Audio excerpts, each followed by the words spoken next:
Hello दोस्तों, नमस्कार। कैसे हैं आप सभी? आप सभी का बहुत बहुत स्वागत है हमारे YouTube channel Himanshu Shrotriya the reasoning guru में। जैसे कि आप सभी लोग जानते हैं कि मैं आपके लिए सुबह शाम मेहनत दिन एक कर रहा हूं, सिर्फ आपको हिंदी पूरी कराने के लिए, रीजनिंग पूरी कराने के लिए। रीजनिंग मैंने पूरी करा दी है, उसके बाद मैंने प्रैक्टिस सेट शुरू कर दिए। रीजनिंग में मैंने यूपी पुलिस के सारे previous year question, chapter wise topic, सब कुछ आपका यूट्यूब पे अवेलेबल है। साथ ही मैंने जिम्मा लिया था हिंदी पढ़ाने का। हिंदी का भी लगभग जो व्याकरण है वो सब मैंने आपको करा दिया। वोकैबुलरी तो आपको ही याद करनी है, लेकिन अपनी कोशिश पर जितने एग्जाम्स, जितने इंपॉर्टेंट क्वेश्चंस हो सकते हैं मैंने कोशिश करी कराने की। अब एक टॉपिक रह गया था। रह क्या गया था? मैंने आपको शब्द कराए थे, पार्ट ऑफ स्पीच कराई थी। तो उसमें मैंने आपको बताया था कि शब्द कितने प्रकार के होते हैं, कौन कौन से होते हैं। फिर मैंने आपको बताया था निरर्थक के आधार पर, विकार के आधार पर दो प्रकार के होते हैं, विकारी शब्द, अविकारी शब्द, है ना, इन्हें आप पार्ट ऑफ स्पीच इंग्लिश में बोलते हैं। तो 8 आपके बताए थे कि संज्ञा, सर्वनाम, क्रिया, विशेषण। संज्ञा, सर्वनाम, विशेषण, क्रिया, ये चारों मैं आपको करा भी चुका हूं। ये होते हैं विकारी शब्द, जिसमें विकार होता है, जो बदलते हैं, है ना। अब आज हम पढ़ने वाले हैं अविकारी शब्द या अव्यय। सबसे ज्यादा इसको रियल में जो कहा जाता है बेटा, अव्यय कहा जाता है। क्या कहा जाता है? अव्यय। एक अलग से टॉपिक है, लेकिन अगर आप इसे अविकारी कहोगे तो भी कोई ज्यादा डिफरेंस नहीं है, दोनों बात सेम ही है। क्यों बेटा? कई बच्चों को ये पता ही नहीं होता कि अव्यय अविकारी एक ही है। तो मैं पहले बात आपको ये बता दूं कि अव्यय और विकारी, अविकारी एक ही बात है, दोनों अलग अलग नहीं है। क्यों? इसकी डेफिनेशन तो समझ लो, इसके नाम में छिपा हुआ बेटा। अगर अव्यय की बात करें तो अव्यय क्या होगा? अ प्लस व्यय, अ प्लस व्यय। अविकारी की बात करो तो क्या हो जाएगा? अ प्लस विकारी। तो इसको समझना ये है विकार व्यय। अब आपको ये समझना है बेटा कि अव्यय और विकारी का फर्क क्या हुआ। तो अव्यय मतलब जो व्यय ना हो, जो व्यय ना हो। अविकारी मतलब जिसमें विकार ना हो, विकार ना हो। अगर दोनों की बात करोगे मतलब तो सेम ही निकल के आ रहा है। मतलब क्या कि ऐसे शब्द डेफिनेशन सिंपल सी बता रहा हूं सॉरी, ऐसे शब्द जिसमें कोई विकार उत्पन्न ना हो, जो कभी भी चेंज ना होते हो, हमेशा सेम टू सेम रहते हो, कभी भी बदलते नहीं हो, लिंग के अनुसार या फिर काल के अनुसार या फिर वचन के अनुसार, जो कभी भी चेंज नहीं होते, वो क्या होते हैं? अव्यय शब्द होते हैं या अविकारी शब्द होते हैं। बात समझ में आ गई आपकी? मतलब ऐसे शब्द जो कभी भी खर्च नहीं होते, व्यय मतलब खर्च होना, तो जो कभी भी खर्च नहीं होते, व्यय नहीं होते, वो क्या है? अव्यय है। वो क्या है? अविकारी है। तो जो व्यय ना हो या जिसमें किसी भी प्रकार का विकार ना हो, जो सदैव क्या रहे? समान रहे, जो कभी भी चेंज ना हो बेटा, वो शब्द क्या कहलाते हैं? वो शब्द आपके अविकारी शब्द कहलाते हैं। अगर इसकी बात करूं संस्कृत में, तो इसे परिभाषित किया गया था, वो किस प्रकार किया गया था? तो संस्कृत में बेटा इसे परिभाषित किया गया था सदशम त्रिषु लिंगेषु,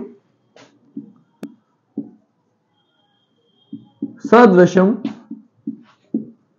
त्रिषु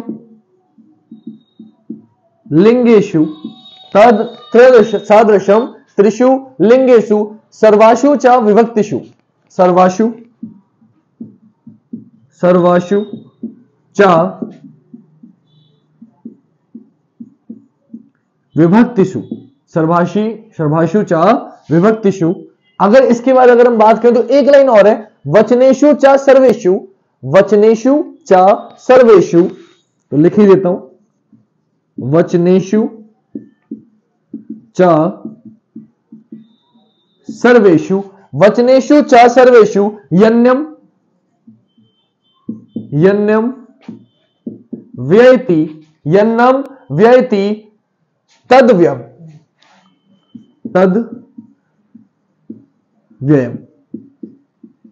यह आपका पूरी संस्कृत में इसे परिभाषित किया गया है। क्या परिभाषित किया गया है? सदृशम त्रिषु लिंगेषु, सर्वासु च विभक्तिषु, वचनेषु च सर्वेषु यन्नम व्ययति तदव्ययम्। इसका मतलब क्या है? अर्थात इसका मीनिंग है, सबसे पहले संस्कृत में इसे इस तरीके से परिभाषित किया गया था। एक आपको मैंने आपको बताया श्लोक है, तो इसका अर्थ क्या है? इसका अर्थ यह है, जो तीनों, त्रिषु मतलब तीन, लिंगेषु मतलब लिंग, जो तीनों लिंगों में, सर्वासु च विभक्ति, सभी विभक्तियों में, सभी, सर्वासु मतलब सभी, विभक्ति मतलब विभक्तियों में, वचनेषु च सर्वेषु, सभी वचनों में, वचन मतलब एक वचन बहुवचन, समान रहे, व्ययति, जो व्यय ना हो, जिसका व्यय ना हो, वो क्या है? वो आपका अव्यय है। तो यही आपकी डेफिनेशन हो गई। क्या हो गई डेफिनेशन? जो तीनों लिंगों में, जो तीनों लिंगों में, सभी विभक्तियों में, सभी विभक्तियों में, सभी वचनों में, सभी वचनों में समान रहे, अर्थात व्यय ना हो, व्यय ना हो, ना हो, जिनमें विकार ना हो, जिनमें विकार ना हो, वही शब्द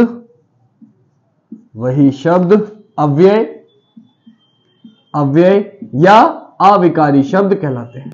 अव्यय कहलाते हैं या अविकारी शब्द कहलाते हैं।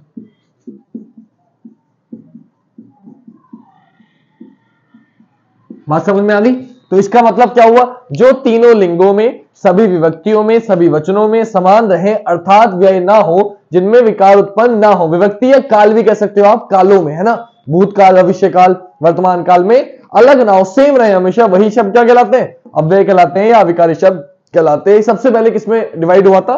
संस्कृत भाषा में इसे परिभाषित किया गया था। मैं आपको ये एग्जांपल देके समझाता हूं ताकि आपको अच्छे समझ में आए। कोई बच्चा स्क्रीनशॉट लेना चाहता है तो ले सकता है, जिससे आपको समझ में आए कि अव्यय होता क्या है।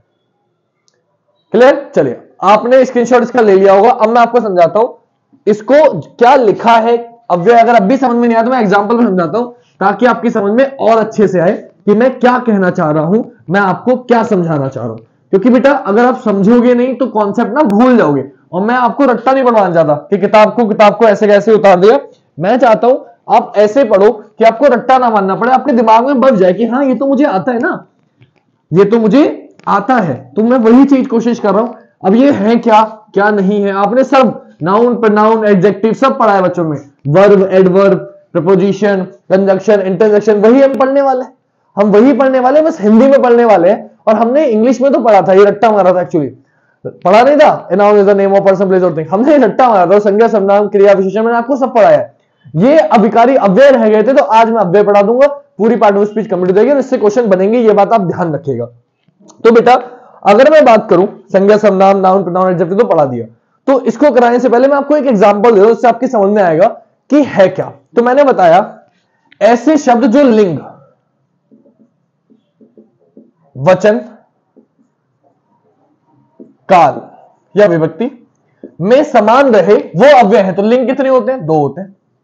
एक पुल्लिंग, बेटा क्योंकि संस्कृत की बात नहीं कर रहे हैं हम लोग, हिंदी की कर रहे हैं, इसलिए 2 ही होते हैं, पुल्लिंग और स्त्रीलिंग। वचन आपके 3 होते हैं, सॉरी वचन भी आपके 2 होते हैं, काल 3 होते हैं। वचन भी आपके 2 होते हैं, कौन कौन से? एक वचन और बहुवचन। और काल आपके 3 होते हैं, भूतकाल, वर्तमान काल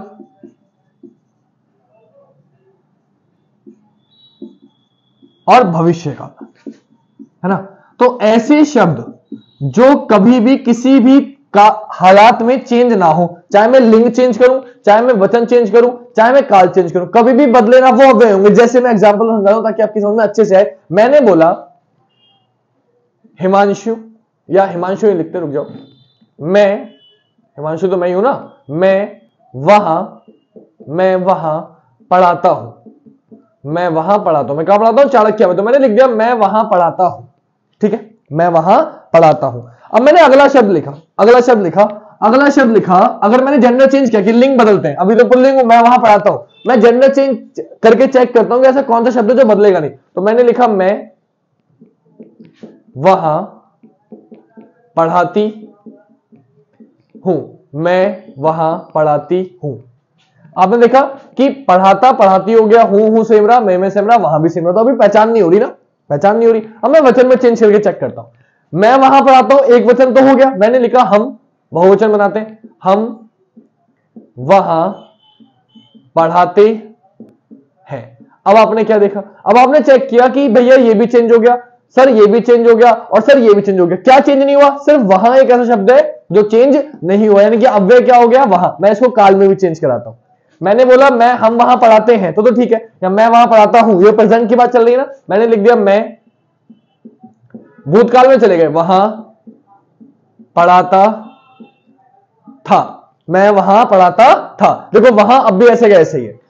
सेंटेंस किसमें आ गया? भूतकाल में। मैंने लिख दिया मैं वहां पढ़ाऊंगा, मैं वहां पढ़ाऊंगा। अब आप चेक करो, देखो सब कुछ चेंज हो रहा है, लेकिन एक शब्द अगर आप नोटिस करो, अगर आप गौर करो, तो एक शब्द ऐसा है कि मैंने लिंग बदला, लिंग बदला, चेंज नहीं हुआ। मैंने जेंडर वचन बदला, चेंज नहीं हुआ। मैंने काल बदले, प्रेजेंट से पास्ट में गया, फ्यूचर में गया, चेंज नहीं हुआ। कौन सा शब्द? वहां। तो ये जो वहां है, ये क्या है? ये आपका अव्यय है। तो अव्यय क्या होता है, समझ में आ गया? अव्यय वो है जो ना तो लिंग की वजह से चेंज हो, ना वचन की वजह से चेंज हो, और ना ही काल की वजह से चेंज हो। जो कभी भी चेंज नहीं होता वो क्या कहलाता है बेटा? वो आपका अव्यय कहलाता है। तो मेरे ख्याल से अब आप समझ गए होंगे अव्यय क्या है।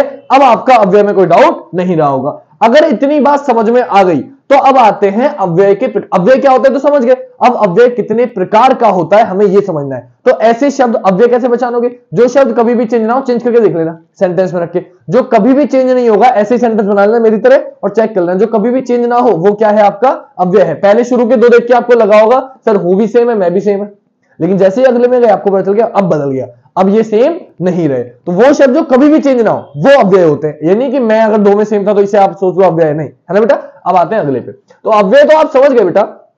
अव्यय में तो आपको कोई दिक्कत नहीं है, हमने लिंग भी चेंज करके देख लिया, वचन भी और काल भी। तो ये मैंने आपको समझा दिया। काल तीन होते हैं। मैं काल आपको पढ़ा चुका हूं, मैं वचन आपको पढ़ा चुका हूं, मैं लिंग भी आपको पढ़ा चुका हूं। आपको बस वीडियो चेक करनी है। ये सब मैं आपको बेटा पहले ही पढ़ा चुका हूं कॉन्सेप्ट, इसलिए अव्यय सबसे एंड में लिया है, क्योंकि पहले की चीजें आती होंगी तभी आप ये अच्छे से समझ पाओगे। तो एक बार वो वीडियोस जो नहीं देखी हो तो प्लीज देख लेना। प्लेलिस्ट मिल जाएगी डिस्क्रिप्शन में, लिंक मिल जाएगी वीडियो की, प्लेलिस्ट की लिंक पड़ी हुई है हिंदी की। और कोई दिक्कत हो तो नंबर लिखा हुआ है मुझे बताना, मैं मैसेज करूंगा आपको, मैं सेंड करूंगा, कमेंट में बता देना। ठीक है बेटा। अब आते हैं अगले क्वेश्चन पे। अव्यय कितने प्रकार के होते हैं? तो अव्यय क्या होते हैं तो समझ लिया। अब अव्यय के विकार, अव्यय के प्रकार। तो मैंने आपको क्या बताया बेटा? मैंने आपको बताया था विकार के आधार पर शब्द दो प्रकार के होते हैं, विकारी, अविकारी। विकारी भी चार प्रकार के होते हैं, संज्ञा, सर्वनाम, विशेषण, क्रिया, नाउन, प्रोनाउन, एडजेक्टिव, वर्ब। और चार ही आपके होते हैं अविकारी शब्द जो मैंने आपको बताए थे। क्या क्या बताए थे बेटा? Adverb, preposition, conjunction, interjection. लेकिन हिंदी में प्रपोजिशन कुछ नहीं होता, क्योंकि हिंदी में जो पोजीशन है ना वो पहले नहीं लगती, बाद में लगती है। हमारे यहां बाद में क्रिया लगती है, पहले नहीं। वहां प्रपोजिशन होता है इंग्लिश में, लेकिन यहां पोस्ट पोजिशन होता है। तो हमें अव्यय के चार प्रकार होते हैं। कौन कौन से मैं आपको बता देता हूं। जो हम पढ़ते हैं एडवर्ब, एडवर्ब मतलब क्या होता है? अव्यय के प्रकार। तो मुख्यतः तीन ही होते हैं, लेकिन हमें चार पढ़ने, क्योंकि चार ही होते हैं। एक और होता है पांचवा, निपात, जिसे मैं सबसे एंड में बताऊंगा। पहले चार समझ लो। पहला होता है बेटा क्रिया विशेषण, क्रिया विशेषण, जिसे आप लोग इंग्लिश में एडवर्ब जानते हो, है ना। एडवर्ब कुछ बच्चे इंग्लिश पढ़ते हैं तो वो जल्दी पहचान जाएंगे। दूसरा होता है बेटा संबंध बोधक, संबंध बोधक, जिसे इंग्लिश में आप लोग प्रीपोजिशन कहते हैं, लेकिन हिंदी में ये पोस्ट पोजिशन होता है, संबंध बोधक। तीसरा होता है बेटा आपका समुच्चय बोधक, जिसे आप इंग्लिश में कहते हो कंजंक्शन। जिसको इंग्लिश भी थोड़ी बहुत आती है ना, इंग्लिश भी पढ़ी है, तो उसके लिए आसान हो जाएगा थोड़ा बहुत भी, अगर इंग्लिश आपने हाई स्कूल इंटर में पढ़ी है तो। समुच्चय बोधक मतलब कंजंक्शन। तो कंजंक्शन क्या होता है अगर आपको पता है तो ये अपने आप आसान पड़ जाएगा आपको। और चौथा रहता है इंटरजेक्शन, जिसे हम हिंदी में बोलते हैं विस्मयादि बोधक, विस्मयादि बोधक, विस्मयादि बोधक। तो मैंने क्या बताया, अगर आपको हिंदी में इसे लिखना चाहते हो तो आप क्या लिखोगे? इसको कहते हैं बेटा एडवर्ब। क्या कहते हैं? एडवर्ब। इसे कहते हैं बेटा संबंध बोधक को आप कहते हैं इंग्लिश में पोस्ट पोजीशन। प्रपोजिशन नहीं होता यहां पे, पोस्ट पोजीशन होता है, ध्यान रखना, क्योंकि ये हिंदी है। Post position. इसे कहते हैं आप लोग कंजंक्शन, कंजंक्शन। और इसे कहते हैं बेटा इंटरजेक्शन। क्या कहते हैं? Interjection, interjection. ठीक है, इंटरजेक्शन होता है शायद स्पेलिंग, हाँ इंटरजेक्शन होता है, ये आएगा यहां पे। ठीक है, इतना थोड़ा सा इंग्लिश पे ध्यान मत देना, हिंदी पढ़ा रहा हूं। इंटरजेक्शन। अब ये चीज क्या है इंटरजेक्शन? इस शब्दों को कैसे पहचानेंगे? चार प्रकार के हो गए। एक पांचवी चीज हमें अलग से पढ़नी है, मैं लिख देता हूं, वो यहां नहीं आएगा। प्रकार अव्यय के चार ही हैं। पांचवा एक चीज हमें और पढ़नी है, निपात। क्योंकि निपात के भी चेंज ये भी अव्यय के अंतर्गत आती है, क्योंकि ये भी कुछ शब्द ऐसे हैं जो कभी चेंज नहीं होते, तो ये स्पेशल है, इसे मैं अलग से पढ़ाऊंगा आपको। पहले हम चार ये समझते हैं कि शुरू की चार चीजें क्या है। तो पहला मैंने क्या बताया, एक एक करके पढ़ेंगे। पहला मैंने आपको बताया क्रिया विशेषण। अब क्रिया विशेषण है क्या बेटा, मैंने बोला वह अच्छा गाना गाता, वह गाना गाता है, वह गाना गाता है, तो ये नॉर्मल सा क्वेश्चन हो गया। मैंने बोला वह अच्छा गाना गाता है, या मैं लिख के दिखाता हूं, मैंने बोला हिमांशु सर पढ़ाते हैं, हिमांशु सर पढ़ाते, ये एक नॉर्मल सेंटेंस हो गया। इसमें विशेषण पूछो आपको नहीं दिखेगा, पढ़ाते हैं, इसमें पढ़ाना क्या हो गया, पढ़ाना तो क्रिया है, हिमांशु सर कुछ पता नहीं चला। मैंने बोला हिमांशु सर अच्छा पढ़ाते हैं, हिमांशु सर अच्छा पढ़ाते हैं, तो बेटा आपने क्या देखा, विशेषता कौन बता रहा है, अच्छा। तो अच्छा क्या हो गया, ये किसकी विशेषता बता रहे हैं, क्रिया की विशेषता बता रहे हैं। किसकी बता रहे हैं, क्रिया की। एडवर्ब, एडवर्ब एडजेक्टिव क्या होता है, जो नाउन प्रोनाउन की विशेषता बताए, जो नाउन और प्रोनाउन की विशेषता बताए वो होता है एडजेक्टिव विशेषण, है ना। तुम अच्छा गाते हो, तुम अच्छा, या आप कह सकते हो उसका रंग साफ है, सुंदर है, वह बहुत सुंदर है। तो जो क्रिया सर्वनाम नाउन या प्रोनाउन की विशेषता बताता है वो आपका क्या होता है, एडजेक्टिव। और जो वर्ब की विशेषता बताता है, क्रिया की विशेषता बताता है, या जो विशेषण की विशेषता बताता है, या जो विशेषण की विशेषता बताता है वो क्या होता है, क्रिया विशेषण। जैसे हिमांशु सर अच्छा पढ़ाते, तो अच्छा क्या हो गया, पढ़ाना क्या हो गया, क्रिया, उसकी तारीफ कर रहे हैं अच्छा, तो ये क्या हो गया, ये आपका हो गया बेटा क्रिया विशेषण। या फिर मैंने लिख दिया हिमांशु सर, ऊपर से उतार लो, बहुत अच्छा पढ़ाते हैं। कैसा पढ़ाते हैं, बहुत अच्छा पढ़ाते हैं। तो अगर मैंने लिखा बहुत अच्छा पढ़ाते हैं, तो यहां बहुत भी क्या हो गया, ये क्रिया विशेषण अगर मान रहे हो आप, ऐसे आप विशेषण मान रहे हो, जो भी मान रहे हो, तो उसकी भी क्या बता रहा है, विशेषता बता रहा है। तो जो विशेषण या क्रिया विशेषण की विशेषता बताए वो भी क्या होता है, क्रिया विशेषण होता है। और ये हमेशा अविकारी होते हैं, ये कभी चेंज नहीं हो सकते। देखो हिमांशु सर अच्छा पढ़ाते हैं, मैं अच्छा पढ़ाता हूं, मैंने लिखा मैं अच्छा पढ़ाता हूं, मैं अच्छा पढ़ाती हूं, हम अच्छा पढ़ाते हैं, हम अच्छा पढ़ाते हैं, मैं अच्छा पढ़ाता था, मैं अच्छा पढ़ाऊंगा। तो अच्छा हमेशा क्या रहा, सेम रहा, ये कभी चेंज नहीं होगा। तो ऐसे शब्द जो कभी चेंज नहीं होते, अव्यय होते। तो क्रिया विशेषण क्या है, क्रिया विशेषण वो शब्द हैं, क्रिया विशेषण वो शब्द हैं जो कभी भी चेंज नहीं होते, जो कभी भी चेंज नहीं होते, हमेशा क्या रहते हैं, सेम रहते हैं। तारीफ वाले शब्द, लेकिन तारीफ किसकी हो रही होगी, विशेषण की तारीफ हो रही होगी। या फिर तारीफ किसकी हो रही होगी बेटा, क्रिया की तारीफ हो रही होगी, तो वो क्या कहलाएंगे, क्रिया विशेषण कहलाएंगे। जैसे अगर मैं बात करूं क्रिया विशेषण की, अगर थोड़ा सा हमें क्रिया विशेषण में और समझना है बेटा, क्योंकि क्रिया विशेषण ऐसे नहीं होते कि एक आध टाइप के हो, मैंने एग्जांपल समझा दिया आपको, लेकिन क्रिया विशेषण भी आपके चार प्रकार के होते हैं। क्रिया विशेषण भी आपके चार प्रकार के होते हैं। तो क्रिया विशेषण में इधर लिख देता हूं ताकि आपको अच्छे में समझा सकूं। क्रिया विशेषण, तो क्रिया विशेषण आपके कितने प्रकार के होते हैं, चार प्रकार के। क्रिया विशेषण आपके कितने प्रकार के होते हैं, चार प्रकार के होते हैं।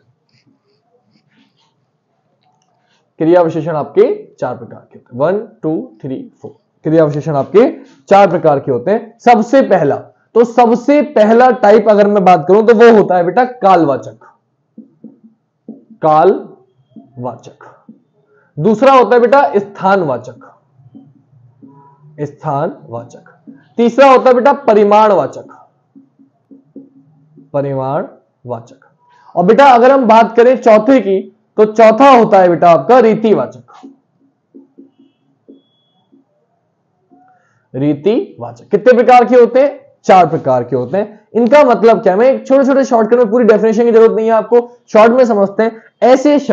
ऐसे शब्द जो काल का बहुत कर रहे हैं, तारीफ कर रहे हैं, विशेषता पता चल रही है विशेषण की या क्रिया की, लेकिन काल की वजह से चल रही है, उससे पता चल रहा है कि कब हो रहा है ये काम, वो शब्द क्या कहलाएंगे, वो शब्द आपके कालवाचक क्रिया विशेषण कहलाएंगे, वो शब्द आपके कालवाचक क्रिया विशेषण कहलाएंगे। तो जैसे इसकी अगर बात करें, तो मैंने बोला अब, मैंने बोला तब, मैंने बोला जब, अब तब जब। अगर मैं और बात करूं, मैंने बोला अब तब जब कब, कब, आज, कल, अभी, अभी अभी, है ना, दो बार लिख दिया, अभी अभी, परसों, परसों, सुबह, दोपहर, शाम, रात, अर्थात दिन भर, रात भर, घंटों, महीनों, सालों। मतलब जिससे मुझे क्या पता चल रहा है, काल का पता चल रहा है कि मैं किस समय की बात कर रहा हूं, वो क्या कहलाएंगे, कालवाचक। दूसरे होते हैं बेटा स्थानवाचक। अब स्थानवाचक क्या होगा? जिससे आपको स्थान का पता चले, जिससे आपको स्थान का पता चले, वो क्या होते हैं बेटा? आपका स्थानवाचक। जैसे स्थानवाचक की अगर मैं बात करूं तो मैंने बोल दिया यहां, वहां, मैंने बोला मैं वहां पर आता था, किसी स्थान की बात कर रहा हूं, जहां, जहां हम मिले थे, है ना, जहां। मैंने बोल दिया वहीं, कहीं, यहीं, वहीं, मान लो वहीं बोल दिया। मैंने आपसे बोल दिया सर्वत्र या आगे पीछे, आगे पीछे किसी जगह की बात कर रहा हूं, है ना, सर्वत्र जो हर जगह हो, सर्वत्र, ऐसे शब्द। तो जब भी ऐसे शब्द आएंगे जो चेंज ना हो, ऊपर नीचे, आगे पीछे, दाएं बाएं, वो शब्द क्या होंगे? स्थानवाचक। जब किसी जगह की बात कर रहे हो वहां क्या हो जाएगा? स्थानवाचक। फिर आते हैं परिमाणवाचक पे। परिमाणवाचक का मतलब क्या होता है? परिमाणवाचक मतलब थोड़ा, अधिक, कम, ज्यादा, यानी कि जिससे मुझे क्या पता चले? जिससे मुझे परिमाण का पता चले कि चीज ज्यादा है, कम है ना, इतना, उतना, कि अधिक है, या इतना पैसा मत लो, उतना ज्यादा मत खाओ, इतना, उतना, ऐसे शब्द जितने भी जिससे आपको क्या पता चल रहा होगा? परिमाण का पता चल रहा होगा, वो शब्द क्या कहलाएंगे? परिमाणवाचक कहलाएंगे। अब बात करें अगर हम रीतिवाचक की, तो बाकी जो भी शब्द बच गए, जो तारीफ कर रहे हैं, जो किसी चीज की विशेषता बता रहे हैं, लेकिन इन सब के अलावा है, वो क्या कहलाएंगे? रीतिवाचक। जैसे मैंने कोई भी शब्द बोल दिया, मैंने बोल दिया आपसे, मान लो फटाफट, फटाफट, झटपट, झटपट, ये कभी चेंज नहीं होगा ना। मैं फटाफट चला गया, मैं फटाफट चली गई, मैं फटाफट चला गया था, मैं फटाफट चला जाऊंगा, तो मतलब फटाफट ऐसा शब्द होगा। बेशक, मैं बेशक वहां जरूर आता, मैं बेशक वहां जरूर आती, हम बेशक वहां जरूर आते, है ना। तो ये ऐसे शब्द जो अलग से शब्द आ जाएं, वो शब्द क्या कहलाएंगे? इसलिए रीतिवाचक शब्द कहलाएंगे। वो क्या कहलाएंगे बेटा? रीतिवाचक शब्द कहलाएंगे। तो कितने प्रकार के हो गए बेटा क्रिया विशेषण आपके? 4 प्रकार के। कालवाचक, कालवाचक, कालवाचक के बाद क्या बोला बेटा मैंने? स्थानवाचक, फिर क्या बोला? परिमाणवाचक, फिर क्या बोला? रीतिवाचक। अगर आप चाहो तो मैं एक एक एग्जांपल इनका और दे देता हूं ताकि आपकी समझ में और अच्छे से आए। तो एक एक एग्जांपल पकड़ लेते हैं। जैसे कि मैंने बोला, मैंने आपको एग्जांपल दिया पहला कालवाचक का, अगर मैं दूं, पहले अगर मैं कालवाचक कर दूं तो कालवाचक का मैं दे सकता हूं तुम अब पढ़ रहे हो, तुम अब पढ़ रहे हो। तो मैं आप लोगों की बात कर रहा हूं कि तुम अब क्या कर रहे हो? पढ़ रहे हो। तो क्या अब, तुम अब पढ़ रहे हो, तो इसमें देखो तुम अब पढ़ रहे हो, तुम अब पढ़ रहे थे, ये अब पढ़ रहे थे, अब चेंज नहीं होगा। अब ऐसा शब्द है जो आपको क्या बता रहा है? परिमाण बता रहा है। तुम अब पढ़ रही हो, समझ रहे हो? इसमें लिंग हो या वचन हो, मैं अब पढ़ रहा हूं, आप अब पढ़ रहे हैं, तो इसमें क्या हो रहा है? ये अब कभी भी चेंज नहीं होगा। तो इसलिए अब क्या सा शब्द हो गया? अब, तब, कब, ये जब भी शब्द आ जाएंगे वो शब्द क्या हो जाएगा? वो आपका कालवाचक में हो जाएगा। ठीक है। अगर मैं बात करूं दूसरी स्थानवाचक की, तो स्थानवाचक की अगर मैं बात करूं तो मैं बोल सकता हूं, जो मैंने अभी पहले दिया भी था आपको, मैं वहां पढ़ाता हूं, मैं वहां पढ़ाता हूं। तो कहां पढ़ाता हूं? वहां। तो वहां क्या हो गया? आपका स्थानवाचक हो गया। मैंने बोल दिया आपसे परिमाणवाचक, मैंने बोल दिया परिमाणवाचक, तो मैंने लिखा हिमांशु, हिमांशु अधिक, अधिक खाना खाता है, हिमांशु अधिक खाना खाता है। तो खाना कैसे खाता है? अधिक खाता है। तो अधिक क्या हो गया? आपका परिमाण बता रहा, तो ये क्या हो गया? परिमाणवाचक। क्या बचा अब? रीतिवाचक। तो मैंने बोल दिया आप ध्यान से पढ़ रहे हैं, आप ध्यान से पढ़ रहे हैं। तो यहां क्या आ गया? ध्यान। ये ध्यान क्या हो गया? ये आपका रीतिवाचक हो गया। ऐसे शब्द क्या कहलाते हैं? आपके रीतिवाचक शब्द कहलाते हैं। क्लियर है इतनी बात? तो मैंने कोशिश करी एग्जांपल देने की, क्रिया विशेषण आपको समझ में आई होप कि आ गया होगा, क्योंकि ये विशेषता प्रकट कर रहे हैं। देखो हिमांशु अधिक खाना खा रहा है, कैसा खाना खा रहा है? अधिक। तो अधिक क्या हो गया? आपका विशेषण हो गया, तारीफ कर रहा है, इससे आपको पता चल रहा है। ध्यान से, तो ध्यान क्या हो गया? रीतिवाचक विशेषण हो गया। मैं वहां पढ़ाता हूं, कैसा हो गया? क्रिया विशेषण हो गया। और ये शब्द चेंज नहीं होंगे तो क्या कहलाएंगे? अव्यय कहलाएंगे। अब आते हैं बेटा अगले पे। ये था आपका क्रिया विशेषण पहला पार्ट। दूसरा पार्ट क्या है आपका? दूसरा पार्ट है बेटा आपका, अगर मैं बात करूं, संबंध बोधक। क्या है? संबंध बोधक। तो उसके नाम में छपा हुआ है। संबंध का मतलब क्या होता है बेटा? जो कभी भी शब्दों में दो संज्ञा और सर्वनाम का, अगर डेफिनेशन की बात करें, जो संज्ञा और सर्वनाम का अन्य शब्दों से संबंध बताएं, वो शब्द क्या कहलाते हैं? वो शब्द आपके संबंधवाचक शब्द कहलाते हैं। क्या कहलाते हैं? संबंधबोचक शब्द कहलाते हैं, संबंधबोचक शब्द कहलाते हैं। बेटा समझ में आ गई बात? जो शब्द क्या करे, जो शब्द आपको विशेषता बताए, किसकी, जो आपका संबंध बनाए, किससे संबंध बनाए, संज्ञा और सर्वनाम का संबंध बनाए। और किससे संज्ञा और सर्वनाम का संबंध बनाए, संबंध बनाए बेटा, वो अन्य शब्दों से, वो क्या कहलाते हैं, संबंधवाचक संबंधबोधक शब्द कहलाते हैं, वो आपके संबंधबोधक शब्द कहलाते हैं। क्लियर रहती बात?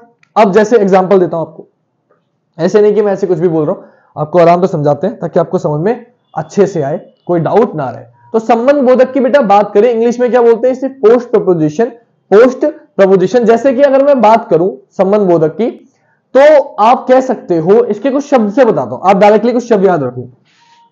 मैंने बोला के बाद, मैंने बोला के पहले, मैंने बोला के आगे, मैंने बोला के पीछे,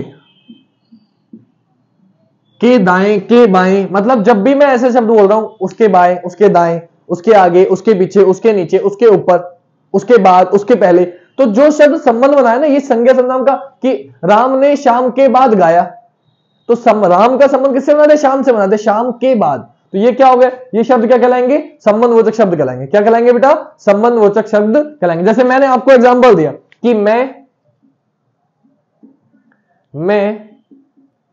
लाइक करने के बाद, मैं लाइक करने के बाद और वीडियो बनाऊंगा, और वीडियो बनाऊंगा। यानी कि अगर आप लोग लाइक करेंगे वीडियो को, आपको वीडियो अच्छी लग रही है, आप लाइक करेंगे, तो मैं और ज्यादा वीडियो बनाऊंगा, आपके लिए और मेहनत करूंगा, लेकिन लाइक करने के बाद। तो संबंध क्या हो गया, लाइक करने के बाद बनाऊंगा, वरना नहीं बनाऊंगा। तो ये क्या हो गया, ये शब्द हो गया आपका संबंध बोधक शब्द। तो ऐसे शब्द बेटा जो क्या बताएं, विशेषता बताएं, संबंध बनाएं, किसका संबंध बनाएं, संज्ञा सर्वनाम का अन्य शब्दों से संबंध बनाएं, वो क्या कहलाते हैं, आपके संबंधबोधक शब्द कहलाते हैं। क्रिया विशेषण मैंने क्या बताया, मैंने बताया जैसे अच्छा, है ना, मैंने बताया धीरे, तेज, ऐसे शब्द क्या कहलाएंगे, यहां, वहां, जब, तब, वो शब्द क्या कहलाते हैं, क्रिया विशेषण। अब क्या आ गया, अब आ गया बेटा समुच्चय बोधक। समुच्चय बोधक क्या होता है, समुच्चय बोधक होता है आपका, समुच्चय बोधक थोड़ा सा डिफिकल्ट है लेकिन आसान है। समुच्चय बोधक से पहले विस्मयादि बोधक और बता देता हूं आपको।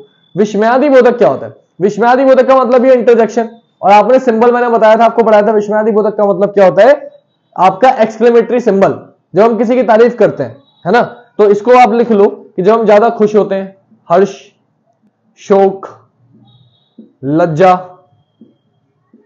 है ना, या फिर घृणा, जब कभी भी ऐसी फीलिंग हमारे मन में आती है, तो हम जो शब्दों का यूज करते हैं वो क्या कहलाते हैं, विस्मयादि बोधक शब्द कहलाते हैं। और ये भी कभी चेंज नहीं होते, इसलिए ये भी अव्यय के अंतर्गत आते हैं। जैसे एग्जांपल लिखा, तो मैंने बोला वह, मैंने बोला वह, हिमांशु सर, हिमांशु सर, वाह, हिमांशु सर बहुत अच्छा पढ़ा रहे, बहुत अच्छा पढ़ाते हैं, वाह, हिमांशु सर बहुत अच्छा पढ़ाते हैं, वाह, मजा आ जाता। तो ये क्या कहला गया, ये आपने हर्ष में कह दिया। मैंने बोला छी छी कितनी गंदी शर्ट है, छी छी कितना लाइट कमजोर, कुछ भी बोल दिया मैंने, है ना, मान लो आप, तो छी छी, या फिर मैंने बोल दिया वाह, मैंने बोल दिया अबे कहां आ रहे हो, है, तो ऐसे शब्द, ए लड़के इधर आना, तो मैं किसी ऐसे शब्द बेटा जो आपको हर्ष बताएं, शोक बताएं, हुर्रे, बल्ले बल्ले, ऐसे शब्द को हम क्या कहते हैं, हाँ हाँ हाँ हाँ मैं आऊंगा। तो यहां पे जब भी इस पहचान किससे करोगे, सिंबल से। ये सिंबल लिखा मिल जाए तो समझ जाना कैसे शब्द विस्मयादि बोधक शब्द है, अव्यय है, ठीक है। विस्मयादि बोधक शब्द किसमें आते हैं, अव्यय में आते हैं, आपकी समझ में अपने आप आ जाएगा। तो ऐसे शब्द जो कभी भी आपको इस तरीके से आए, वो शब्द क्या कहलाएंगे, विस्मयादि बोधक शब्द कहलाएंगे। क्लियर, वाह हिमांशु सर कितना अच्छा पढ़ा रहे हैं, वाह हिमांशु सर बहुत अच्छा पढ़ाते हैं, ठीक है। हर्ष हो, दुखी हो, खुशी हो, वो शब्द क्या कहलाएंगे, विस्मयादि बोधक शब्द आपके कहलाएंगे। मुझे बताओ इसमें कोई दिक्कत तो नहीं है, या मैंने बोल दिया उफ क्या लग रहा है, मजा आ गया, तो उफ आप तारीफ कर रहे हो, मैंने आपसे बोल दिया अरे हे राम, हाय, दुखी में बोल ना हाय, ये बहुत बुरा हुआ, तो ये क्या है, व्यथा, क्रोध, मतलब जो भी आप अपनी फीलिंग्स जब शेयर कर रहे हो, जिसमें आपके निकल के आ रहे हैं शब्द यूज कर रहे हो, जो कभी बदल नहीं सकते। अब मैंने बोला हाय बहुत बुरा हुआ उसके साथ, तो हाय कैसा शब्द है, हाय आपका शब्द कैसा हो गया, बुरा शब्द हो गया, तो विस्मयादि बोधक शब्द हो गया, इसलिए इसे भी क्या कहेंगे, अव्यय कहेंगे। क्लियर हो गई बात। आखिरी बचा समुच्चय बोधक। मैं ये रख करता हूं, समुच्चय बोधक में थोड़ा सा समझाना है डीपली, तो इसको मैं थोड़ा सा जगह खाली कर देता हूं, इतना समझ में आपके आ गया होगा, इसमें आपको मुझे नहीं लगता कोई दिक्कत होगी। तो अब समझना क्रिया विशेषण की तरह समुच्चय बोधक, क्योंकि इसके भी ना जिनके टाइप है, विस्मयादि बोधक और संबंध बोधक के टाइप नहीं थे तो मैंने नहीं पढ़ाया आपको, लेकिन समुच्चय बोधक के भी आपके टाइप है, समुच्चय बोधक के भी आपके टाइप है, तो हमें थोड़ा सा वो भी पढ़ना ही पड़ेगा। तो उसे ही पढ़ लेते हैं, क्या टेंशन अपने को, हमें तो पढ़ना ही है सब, है ना बेटा, हमें तो सब पढ़ना ही है, हमें तो कोई कमी छोड़नी नहीं है। तो अगला पढ़ते हैं बेटा, अगला क्या बताया मैंने आपको, समुच्चय बोधक। इसको ध्यान पे समझना, इसमें कोई बच्चे गलती मत करना बस। समुच्चय बोधक,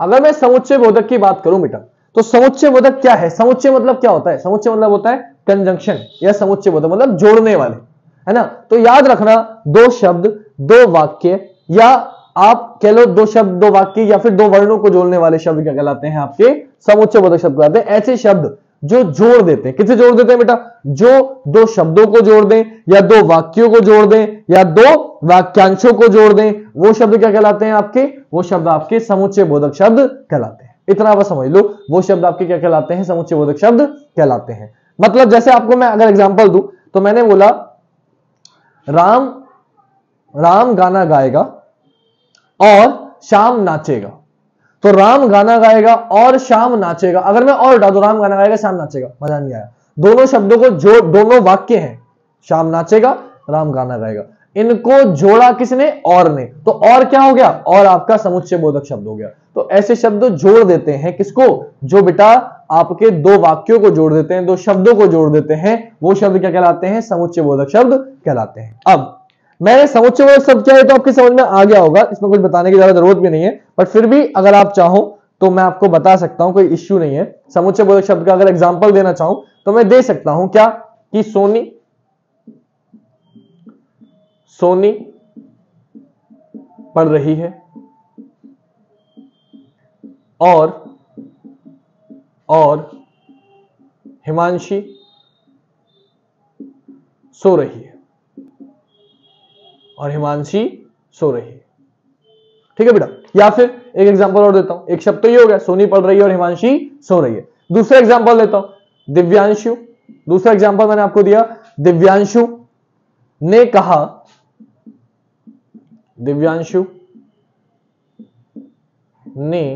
कहा कि वह कल से पढ़ेगा,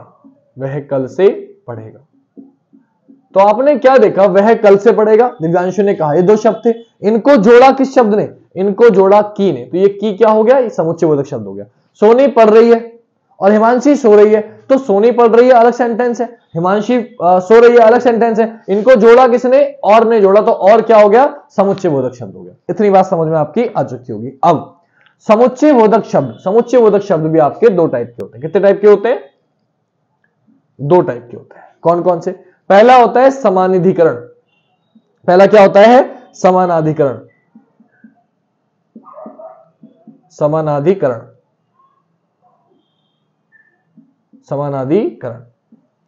दूसरा क्या होता है, दूसरा होता है व्याधिकरण, समानाधिकरण और व्याधिकरण। मतलब बेटा जो समान रूप से विभाजित करे, जो दो वाक्यों को समान रूप से विभाजित करे, वो क्या कहलाएगा, समानाधिकरण। जो दो वाक्यों को समान रूप से विभाजित करे वो क्या कहलाएगा, समानाधिकरण। लेकिन जो समान रूप से विभाजित ना करे, या जो आश्रित वाक्यों पे रहे, आश्रित वाक्यों में विभाजित करे, कि सेंटेंस, मेन सेंटेंस तो एक ही है, लेकिन उसके आश्रित वाक्य हैं बाकी के दो, तो वो क्या कहलाएगा आपका, वो कहलाएगा व्याधिकरण। अब इनके एग्जांपल मैंने ऑलरेडी लिख दिए थे पहले ही आपको समझाने के लिए। देखो, सोनी पढ़ रही है और हिमांशी सो रही है, ये दो अलग अलग सेंटेंस है, तो दो वाक्यों को जो शब्द जोड़ रहा है वो क्या है, और ये क्या है, दिव्यांशु ने कहा कि वह कल से पढ़ेगा, तो दिव्यांशु ने कहा कि, अगर दिव्यांशु कहेगा नहीं तो इसका कोई मोल ही नहीं है, वह कल से पढ़ेगा। उसका मोल कब है, जब आपने दिव्यांशु ने कहा है। तो इन शब्दों को क्या जोड़ रहा है, कि, तो ये क्या आ जाएगा, व्याधिकरण में आ जाएगा। मतलब ऐसे शब्द जो दो शब्दों को, दो वाक्यों को समान रूप से विभाजित कर रहे हैं, इधर भी उतनी वैल्यू है, उधर भी उतनी वैल्यू है। लेकिन दूसरा शब्द दिव्यांशु ने कहा, अगर मैं यही हटाऊं दिव्यांशु ने कहा, तो इसकी क्या वैल्यू रही, अगर मैं ये हटा दूं सो नहीं पड़ रही है, तो हिमांशी सो रही है, इसकी पूरी वैल्यू है, लेकिन वह कल से पढ़ेगा, इसकी कोई वैल्यू नहीं है। लेकिन क्योंकि अगर आपको ये नहीं बताया कि कहा किसने, तो किसने कहा, दिव्यांशु ने कहा। तो जो बेटा जो शब्द आश्रित वाक्यों पर आधारित होते हैं, जो समान रूप से विभाजित नहीं करते हैं, वो शब्द क्या कहलाते हैं, आपके व्याधिकरण समुच्चय बोधक शब्द कहलाते हैं। और जो समान रूप से दो वाक्यों को विभाजित करते हैं वो क्या कहलाते हैं, आपके समानाधिकरण समुच्चय बोधक शब्द कहलाते हैं। अगर आप चाहते हो कि एक एक एग्जांपल और करा दूं या एग्जांपल ले लूं, तो इसके पहले मैं आपको बता देता हूं शब्द कौन कौन से हैं, तो आप इनके शब्द लिख लो ताकि आपको कोई डाउट ना रहे। जैसे कि मैंने बोला तथा, किसमें आएगा, तथा हमेशा समानाधिकरण में आएगा। मैंने बोला एवं, मैंने बोला अथवा, मैंने बोला या, है ना, मैंने बोला कि, या की तो नहीं है, कि इसमें लिख लेंगे। मैंने बोला परंतु, मैंने बोला लेकिन, मैंने बोला मगर, है ना। तो ऐसे शब्द क्या कहलाएंगे, समानाधिकरण। व्याधिकरण की बात करें तो कैसा आएगा, व्याधिकरण में आ जाएगा कि, जो कि, यदि,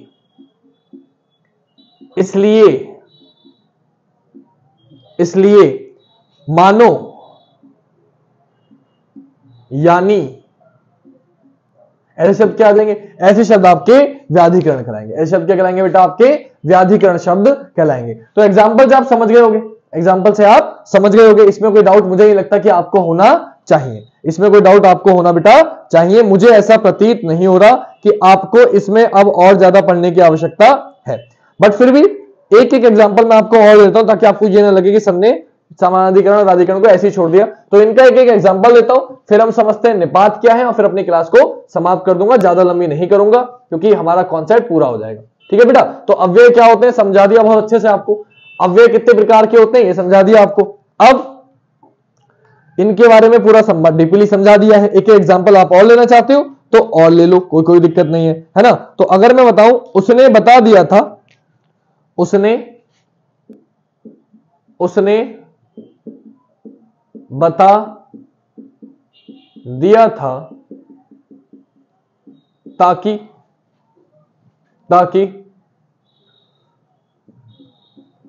हिमांशु को अच्छा लगे।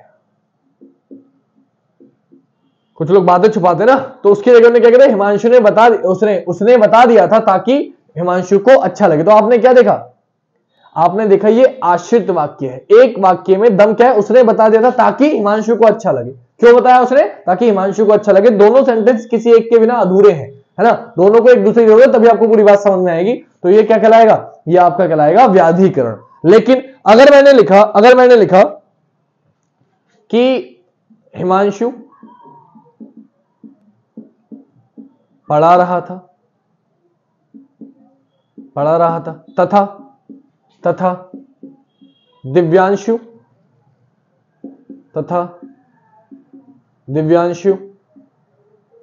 मूवी देख रहा था, दिव्यांशु मूवी देख रहा था।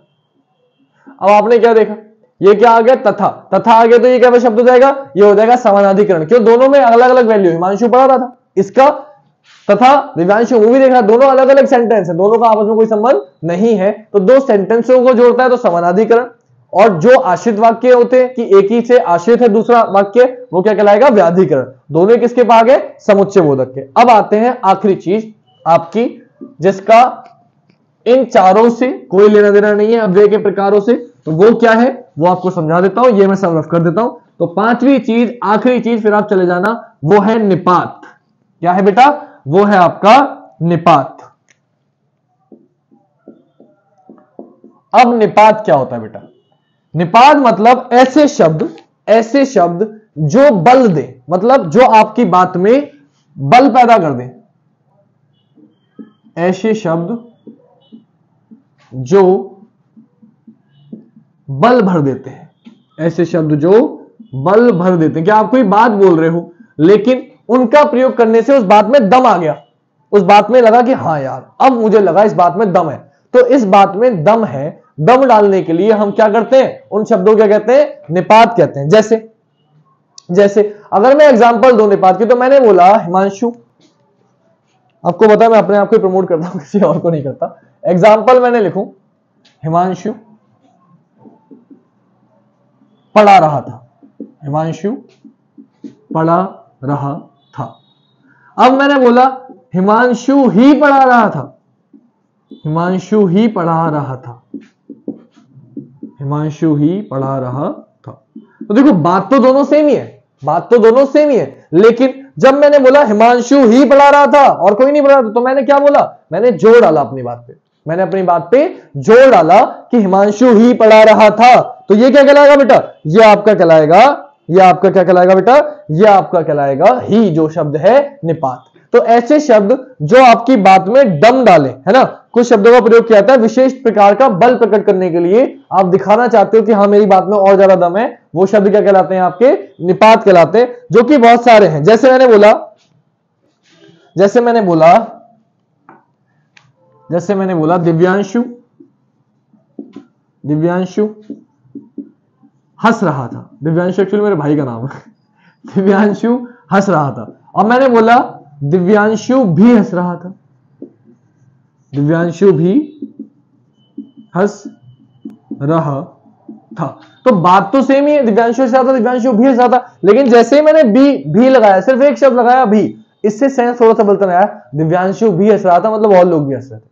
तो इस भी शब्द से क्या हुआ, बात में दम आ गया, एक नया सेंस निकल के आ गया। तो ये भी शब्द क्या कहलाएगा, निपात कहलाएगा, और ये कभी भी चेंज नहीं होगा, ये कभी भी चेंज नहीं होगा। तो ये क्या है, अव्यय है। तो ऐसे शब्द बेटा जो आपकी बात में दम पैदा कर दे, वो क्या कहलाते हैं, वो शब्द आपके निपात कहलाते हैं, वो शब्द आपके निपात कहलाते हैं। जैसे हिमांशु सर अच्छा पढ़ाते हैं, हिमांशु सर हिंदी अच्छी पढ़ाते हैं, हिमांशु सर हिंदी अच्छी पढ़ाते हैं। अब मैंने बोल दिया सिर्फ हिमांशु सर हिंदी अच्छी पढ़ाते हैं, तो जैसे आपने सिर्फ लगा दिया, सिर्फ हिमांशु सर हिंदी अच्छी पढ़ाते हैं मतलब कोई और अच्छी नहीं पढ़ाता, आप ये कहना चाह रहे हो। तो जैसे आपने सिर्फ लगा दिया तो क्या हो गया, आपने बाद में दम, सिर्फ हिमांशु सर अच्छा पढ़ाते हैं और कोई अच्छा नहीं पढ़ाता, तो ये क्या शब्द क्या कहलाएगा, निपात कहलाएगा। ऐसा तो नहीं हो सकता, है ना। तो आपने क्या कर दिया, आपने एक्स्ट्रा ऑर्डिनरी तारीफ कर दी।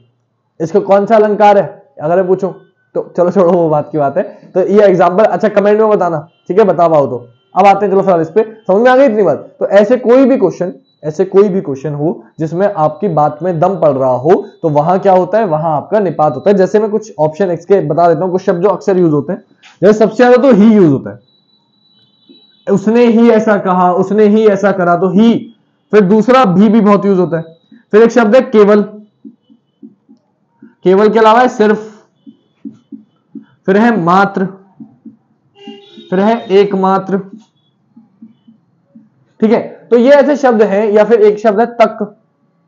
ये ऐसे शब्द हैं जो अक्सर यूज होते हैं निपात के तौर पे, जो कभी भी चेंज नहीं होते, अपने बात में दम डालने के लिए यूज किए जाते हैं। तो क्या कहलाते हैं, निपात कहलाते हैं। तो आज का टॉपिक था अव्यय, जो पूरा खत्म हो गया है। और व्याकरण आपके लगभग कंप्लीट हो गई। अब सिर्फ पर्यायवाची, विलोम शब्द, एक आर्थिक शब्द, अनेक आर्थिक शब्द बचे हैं, जो बेटा वोकैबुलरी है, जिसमें सिखाने लायक कुछ नहीं। मैं वीडियो बनाने के लिए, देखो अपना लेक्चर बनाने के लिए बना सकता हूं वीडियो, कि मैं इंपॉर्टेंट क्वेश्चन लेके आपको करा दूं, तो कोशिश करूंगा मौका लगा तो वो करा दूं। लेकिन बेटा वोकैबुलरी तो जितनी आप खुद पढ़ोगे उतना ज्यादा अच्छा है आप लोगों के लिए। फिर भी मैं कोशिश करूंगा कि वीडियो बना पाऊं, जरूर बनाऊंगा, ठीक है बेटा। व्याकरण मैंने कंप्लीट करा दी, जो चीज सीखने वाली थी, जिस चीज में रूल थे, वो मैंने आपको सारे कंप्लीट करा दिया है। आज ही आखिरी टॉपिक रह गया था अव्यय, वो भी कंप्लीट करा दिया। रफ, छंद, अलंकार, समाज, संधि, क्रिया, विशेषण, समास, जितना आता सब कुछ करा दिया मैंने आपको, कुछ नहीं छोड़ा, वर्णमाला, है ना। तो अगर कोई भी दिक्कत हो, कोई परेशानी हो, कोई टॉपिक और पढ़ना चाहते हो, कमेंट करके बताना कि सर ये टॉपिक और पढ़ा दो, तो मैं पढ़ा दूंगा। वैसे मुझे लगता नहीं कि आपको इससे ज्यादा जरूरत पड़ेगी, क्योंकि वोकैबुलरी तो आप ही को याद करनी है, ठीक है बेटा। तो आज के लिए यही अपनी क्लास समाप्त करेंगे। रोज रात 8 बजे लाइव क्लास चलती है, रीजनिंग की जरूर देखें,